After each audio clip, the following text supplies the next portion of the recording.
நட்சத்திர விடுதியில் இருக்கும் பசை யாருடையது? ஒரு நட்சத்திர விடுதியை வாடகைக்கு எடுத்து அதில் பெருமளவுக்கான பணத்தை பதுக்கியிருக்கிறார்கள். உங்களுக்கு தெரியும் யார் பதுக்கியிருப்பா? இன்னைக்கு யார்கிட்ட அவ்வளவு காசு இருக்கு தமிழ்நாட்டுல? அப்ப சென்னையில் இருக்கக்கூடிய ஒருவர் குடும்பத்துக்கு நெருக்கமானவர். தமிழகம் முழுக்க பரவலாக இந்த பணம் போய் சேரப்போகுது. இதை கண்டுபிடிச்சிட்டாங்களா?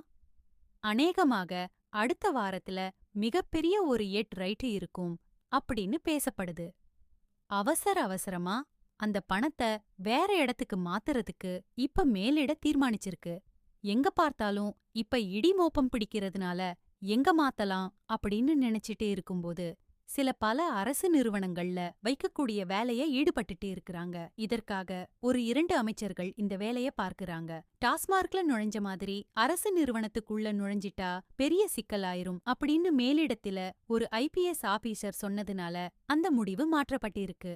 அதுக்கு பதிலா ஒரு கல்வி தந்தை உடைய அவருடைய வீடு, கல்வி நிறுவனம் எல்லாம் ஒரே இடத்துல இருக்கு.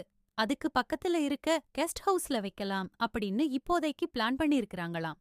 இது இடிக்கு தெரியுமா அப்படின்னா, நமக்கே தெரியும்போது இடிக்கு தெரியாமல் இருக்காது. திமுக வகையா மாட்டிக்குச்சு. இந்த நட்சத்திர விடுதியில் இருக்கக்கூடிய பணம் அது எங்க போகுது?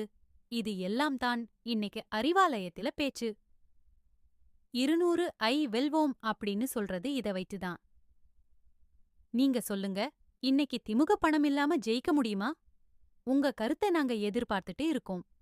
ஒரு பக்கம் மோடிக்கு பயம், உட்கட்சி பிரச்சனை, குடும்ப பிரச்சனை.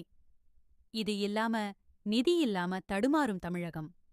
இதையெல்லாம் வச்சு இவங்க 200 சீட்டை ஜெயிக்க முடியுமா அப்படின்னா, பல அமைச்சர்களுக்கு டெபாசிட் போகும் அப்படிங்கிறது தான் இப்ப இருக்க நிலைமை. உங்க கருத்தையும்